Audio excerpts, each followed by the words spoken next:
চলো যাওয়া যাক নববৃন্দাবনে। কলকাতাতেই আছে এত সুন্দর একটা বৃন্দাবন, যা চোখে না দেখলেই বিশ্বাস করা যায় না। ঠিক দক্ষিণেশ্বরের কাছেই, বেলগড়িয়া থেকেই রথতলা, আর রথতলা থেকেই আড়িয়াদহ। শ্রী স্বামী ধনঞ্জয় দাস কাটিয়ে বাবা সাধন সেবাশ্রম। বড় গেটটা সাজানো ছিল বিষ্ণু আর নারায়ণের মূর্তি দিয়ে। ঢুকলেই মনে হবে এটা কলকাতা নয়, বৃন্দাবন। যা আপনি নিজের চোখেও বিশ্বাস করতে পারবেন না যে কোথায় এসেছি। একেবারে মনের ভিতরে গেঁথে থাকার মতো। কি না নেই এখানে! শ্রীকৃষ্ণের জন্ম থেকে বাল্যকালের বহু লীলা এখানে ফুটিয়ে তোলা হয়েছে। আর চারিদিকটা এত সুন্দর করে সাজানো ছিল যে নিজেকেই মনে হচ্ছিল আমি সত্যিই বৃন্দাবনে চলে এসেছি। আর চারিদিকটাই ছিল লক্ষ্মী, গণেশ, শিব, দুর্গার বিভিন্ন বড় বড় মূর্তি দিয়ে সাজানো ছিল।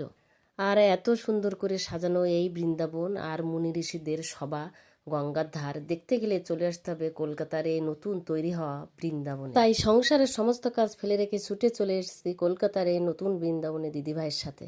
প্রতিদিন বিকাল 5টা থেকে আর সন্ধ্যা 7:30 পর্যন্ত এই মন্দির খোলা থাকে। শ্রীকৃষ্ণের বাল্যকালের লীলাগুলি এত সুন্দর করে ফুটিয়ে তোলা হয়েছে যা চোখে না দেখলে বিশ্বাস করা যায় না। আছে সকালে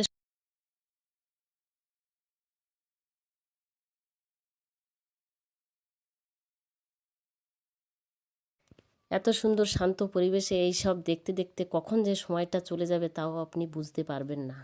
শ্রীকৃষ্ণের এক আঙুলে রাখা গোবর্ধন পর্বত তুলে ধরে রাখা হয়েছে এখানে।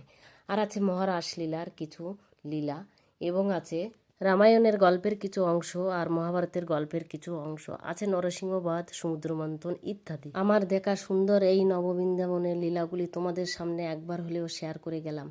তাই ভালো লাগলে একবার হলেও ঘুরে যাবেন কলকাতার এই আড়িয়াদহের কাটিয়া বাবার আশ্রমে।